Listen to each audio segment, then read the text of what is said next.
Hello everyone, welcome to the Sunday Catch-Up. My name's Adam Holmes. I'm a songwriter from Edinburgh in Scotland. And as a songwriter, here's a list of stuff that I did in the last 10 years. I've created 7 solo studio albums, 5 EPs, a live album, 2 albums with a band, 3 rap albums. I've done thousands of concerts, 100 million views on social media and YouTube, millions of Spotify streams. I have 400,000 followers on social media. I've been nominated for the Scottish Album of the Year award 3 times in a row, BBC award nominations, major radio play and TV appearances. I've written a book and I've created a video course on songwriting. And in my personal life, I've lost 60 pounds of fat and overcome drug addiction and gained 10 pounds of muscle, amongst other things. Why am I telling you this? I'm telling you this to gain a little bit of your trust so that you think this episode might be worth the time, that you might get some value out of it. Am I an expert in any area of life? Not really. Possibly creative health, I think. Staying creatively healthy. It's possible that I'm an expert there. But the main thing is I'm a human being and I'm doing my best to build a lot of great stuff. And with that comes a ton of failure. And with the failure comes a lot of lessons that I've applied in my own life, and I'm going to share them with you, and it's my genuine hope that you can get some value, you can get some inspiration, you can get some motivation or some perspective out of them and apply them to your own life. This week I've been hanging out in Edinburgh with my daughter Rosa. She's been getting into drawing unicorns. She drew 16 unicorns and hung them all in the living room. And I'm going to say that was her first exhibition and it was fantastic. Follow me on Instagram and you can see I posted the 16 unicorns and they're amazing. It's amazing to see the expression in them and how she's communicating movement and communicating storytelling, I guess, through them. It's really interesting to see her develop. She just loves drawing. She would draw all day, every day, if she could, happily. And we are going through paper in this household at a rate of knots. So that's been good. Today is Sunday, and so I'm going to record this. And I'm going to take the rest of the day to really focus on Rosa. We're going to go for a bit of a walk into town, and I love to show her around Edinburgh and just show her all the amazing stuff that's at our doorstep, because it's easy to look at other places for that sense of almost tourism, right? But if you live somewhere beautiful like Edinburgh, it feels amazing to just appreciate it. It's a place many people come to and want to be and visit. So I do make a particular effort to show Rosa around. And I come from a little seaside town just a wee bit outside of Edinburgh. So I still have this feeling of magic living here. I love living here. It's an amazing, amazing place. And it's full of just the most incredible architecture, the most incredible culture and music. And it's a brilliant, brilliant place to be. So I feel very blessed to share that with Rosa. And so my plan today, in the noise of school and all the work and all the different things we do, I like to take a little bit of focused time and really carve that out and just look into her eyes and chat to her and hear what's going on for her. And so that's my plan today. If I achieve that, that's a great day. So I heard somewhere something like write a to-do list, pick the top thing and then just throw the rest away type thing. You know, focus on one thing in a day. And today on this Sunday, the one thing that I'm primarily focused on is catching up with Rosa, really catching up with her, hearing how she is. So today I want to talk about decisions. And I want to talk about decisions because they're arguably the most important thing in your life. They're the seed that lays the groundwork for all of the important work that you're going to do in your life comes from decisions. I like to think about people's funerals when I think about decisions, Because effectively what we do when someone dies is we gather together and we honor the decisions that they made and we say goodbye to them. Every funeral I've been at, there's been a kind of a eulogy, I guess, where the decisions of that individual are discussed and honored and celebrated. And that tells me something about decisions. It tells me that they are what defines who a character is. They are the pages in your book. They're the chapters in your book. Each chapter in the book of your life, the heading of that chapter is the decision that you make. And that's why it's important to develop the skill of getting better at making decisions, at improving at making decisions in one's own life. Now, as a creative individual, as a self-employed individual, as someone who's made a lot of stuff, decisions have been the core foundation, the bedrock of every single thing that I've done. And so I believe that getting better at making them equals a better life, a more authentic life. What is a decision? I'm going to define a decision as making a choice to be committed to a certain outcome or state. A decision is making a choice to be committed to a certain outcome or result or state. A state, what do I mean by state? Well, interestingly, you can make a decision to be decisive. And that's one that I've made for myself. I've decided for myself that I want my life to contain a lot of the energy, the state of decisiveness. What is decisiveness? To me, decisiveness is a kind of frictionlessness. It means I can move through life quickly and relatively easily because I've made a decision to be decisive.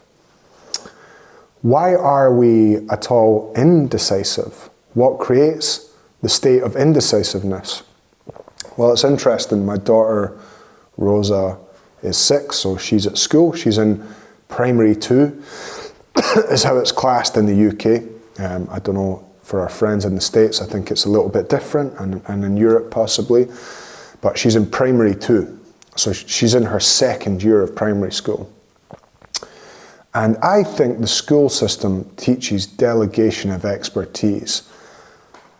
And I think we have to learn how to trust ourselves. Somewhat ironically, in my experience of school when I was in high school, often the people who were given advice on the thing were not necessarily maybe in the state that you would like to be in. So for example, your PE teacher quite often was a smoker, right? Or maybe was just had a bit of a belly or was unhealthy. Maybe your careers advisor was depressed due to hating their job. So not all experts are created equal. And I think the number one expert that you need to pay attention to and that you need to get attuned to is yourself, is your own expert. No one's going to know what you want. No one's going to know what you need better than you. And learning how to trust oneself and trust one's own decision-making muscle is a process. And just the same as any muscle, when you grow a muscle in the gym, you tear that muscle and then it repairs, tear and repair. And I think similarly, when you're making decisions in your life and you're getting more decisive, because you've got all of this conditioning which comes from the school system and the job system as an adult, it's going to initially feel uncomfortable. It's going to feel like you're tearing your decision-making muscle. And over time, you're going to have to tear it and learn to let it grow. I've found for me, whenever I've made a big decision in my life, I have felt a kind of vulnerability after. And I think that's probably the feeling of the tear of that muscle. And then it's growing back stronger after. The second reason I think that we are indecisive or can be indecisive in our society is because we believe in the false standard of perfection and because we think We should avoid failure. In school, we're taught failure is bad. You want to succeed. You want to pass the test. But failure is wood chips on the carpenter's floor if you are committed. If you're committed to a certain outcome or a certain state, failure is temporary. Failure is wood chips on the carpenter's floor. If you are committed. Think about that. If you are a carpenter and you're making a table, you don't see wood chips on the floor as a failure. You see them as part of the necessary process that you're going through. When I was building my social media, I was posting 3 times a day for a few years, and for about 18 months, nothing happened. I'm telling you guys, nothing happened. I just posted 3 times a day and got like 8 likes, and that was it. Nothing happened. But what was happening was I was creating a level of volume which I could later on look at and make decisions from.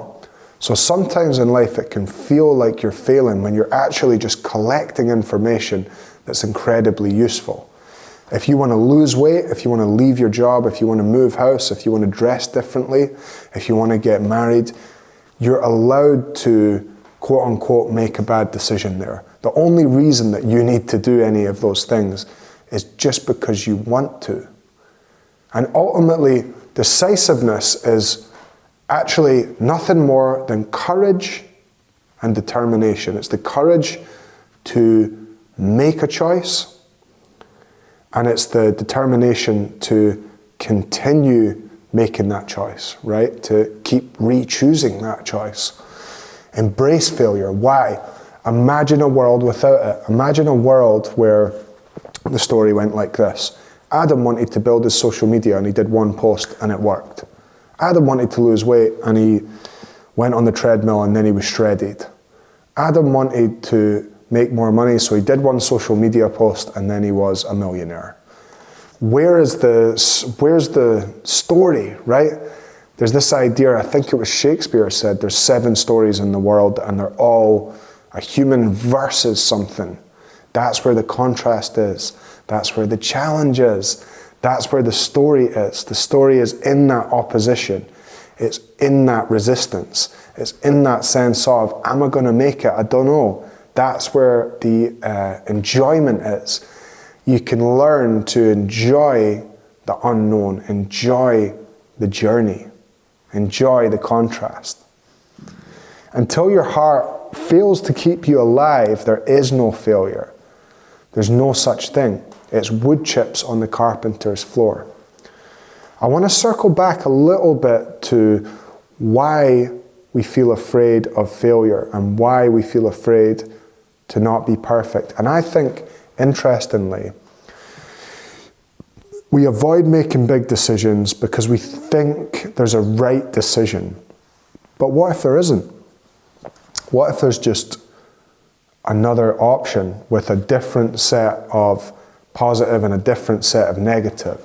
And this is where I want to introduce you to a concept that I learned from a coach that I worked with that changed my life. And that's the concept of 50-50.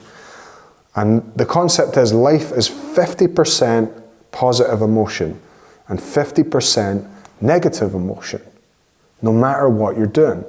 You can be fat and happy because you're getting to eat and sad because you're not lean, right? Or you can be skinny and happy because you're skinnier, but sad because you don't get to not eat, right? You can be broke and enjoy the freedom of doing whatever you want because you have time. Or you can be wealthy and have responsibility and commitment. The point, these are very, very crude examples, but I want you to take this 50-50 lesson and apply it to every area of your life. Study on it and meditate on it. And what it can actually give you, if you truly understand it, is this awareness that you're never ever going to reach a place where you change that balance, that alchemy of the 2 emotional states. You're always going to feel half negative emotion, half positive emotion. And once you know that, in some ways you can just relax because You're not looking to reach a point where you eliminate pain.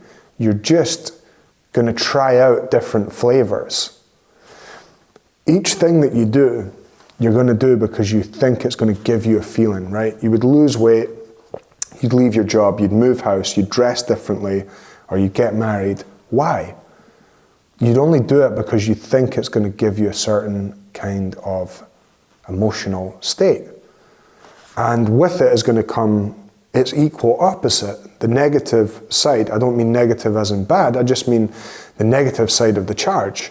Everything carries an equal opposite with it.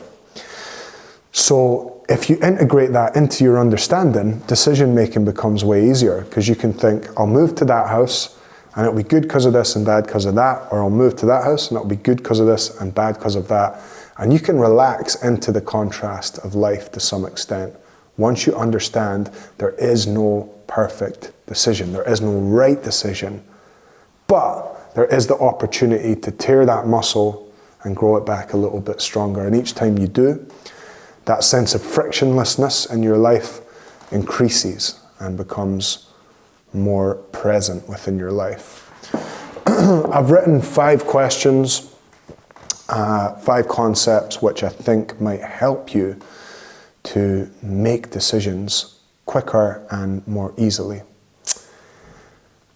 Number 1, what makes you think you'll be more prepared later? This is one that I like to think to myself, and it really empowers me, this thought.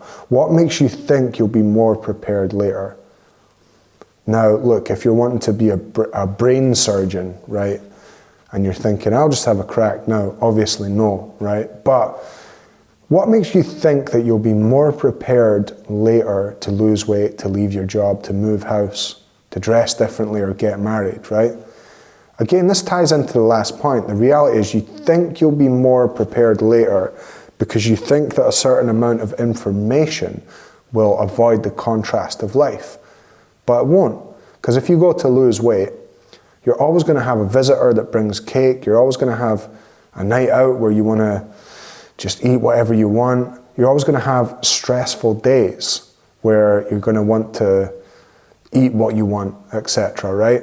So the point is, you're not going to reach a perfect environment to then make that decision from, because life's always going to contain stress. And once you understand that, you realize that there is no place to get to. There's only the now. There's only this moment. And this is as good a moment as any to make that big decision that you've been putting off. Number 2, who could this decision help? Could it help your kids to see you making that decision to lose weight, to leave your job, to move house, to dress differently, to get married? Could it help your employees? Could it help your family? Could it help your friends? Who could it help? This helps me a lot when I'm struggling to find the courage or the determination to be decisive. This is a question which helps me a lot. Who could this decision help?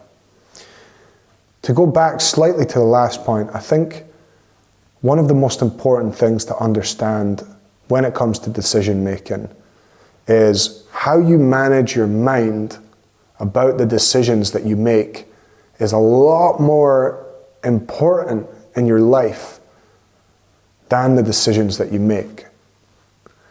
We're taught in school and in society that the decisions that we make are what's truly important. And it's true to some extent, but if you have an unmanaged mind, you could make quite a good decision and question yourself and doubt it and feel bad about it. And if you have an unmanaged mind, you could make a bad decision and maybe think it was good, right? So your capacity, your ability to chat to yourself, to make a decision, make peace with it, and chat to yourself about it is way, way more important than the actual decision that you make. Number 3, can you let other people have opinions about your decisions?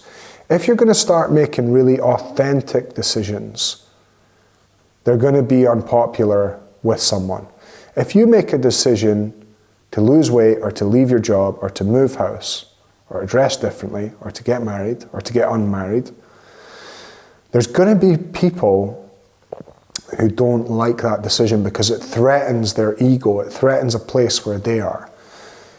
If you choose to stop drinking or lose weight or leave a job that you dislike, it's going to challenge people who also want to do the same thing and want you to stay where they are as a way of you enabling them to stay in that space. So can you let those people have opinions?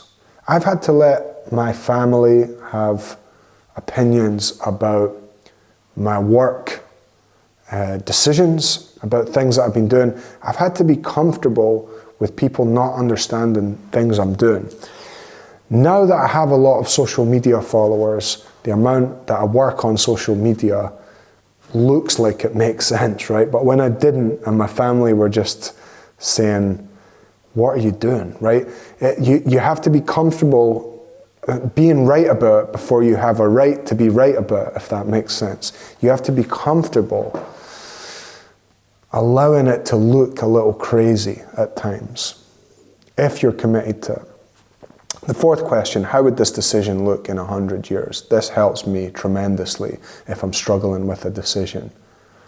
How would this decision look in 100 years? How would the decision to lose weight or leave your job or move house or dress differently or get married or whatever it is, how would it look? And this frees me up because I feel I'm able to see it from a higher vantage point and to contextualize the suffering in some ways. If you go up a mountain and you look at a city, everything looks calm and organized. If you're in the city, it can feel frenetic. How would this decision look in 100 years gives me that space, it gives me that headspace to see this is good, this is a good decision. The fifth and final question I want to leave you with in regards to decisions is, do you acknowledge the power in the decisions you've already made? So many of us make so many amazing decisions and such powerful decisions, and we don't then acknowledge them. And this is where I want to give you a little exercise that you can do today. And that's to take the last 20 years, or depending on your age, take the last 30 years or 40 years even, and make a list of all those decisions that changed your life. Did you make a decision that you were going to be there for your kids? Did you make a decision that you were going to leave a job that you hated? Did you make a decision that you were going to save money or lose weight? Because what happens as we go through life is we just get accustomed to all these powerful decisions that we have made and the consequence of them. But what you'll notice if you just sit and take stock of all those beautiful votes that you've made towards a better life for yourself, you have a lot that you could be tremendously, tremendously proud of. And a lot of things which might not even have struck you as being decisions at the time, but if you take that moment to acknowledge them, what you'll notice is they were decisions. And what you'll notice is that you are a decisive person. So really taking that time just to take stock, take an hour and take stock of the last 20 years, 30 years. Where have you made those decisions? And maybe that's something that can give you energy to move into the next 10 years, the next 20 years, the next 30 years in terms of your decision making. I hope you guys got some value out of this episode today. If you did, and you would like more of this kind of content, come join us in my club. Click the top comment and come join us in the club. It only costs £1.50 or $1.50 a month to join us in the club, and you get access to our WhatsApp group. You get access to hours and hours of content, musical content, loads and loads and loads, hours and hours of content in there, and it's a big help for me. It helps me keep creating this stuff for you. And if that sounds good, we'd love to have you in there. Just click the top comment. All my club members who are watching this, thank you guys. I appreciate you. I hope you guys are having a great weekend. I will be on Instagram Live later on tonight. I hope to see you guys on there for a few songs. And have a great Sunday. I'm going to go and enjoy my Sunday with my daughter. You guys have a fantastic Sunday too. And we'll chat soon. Cheers.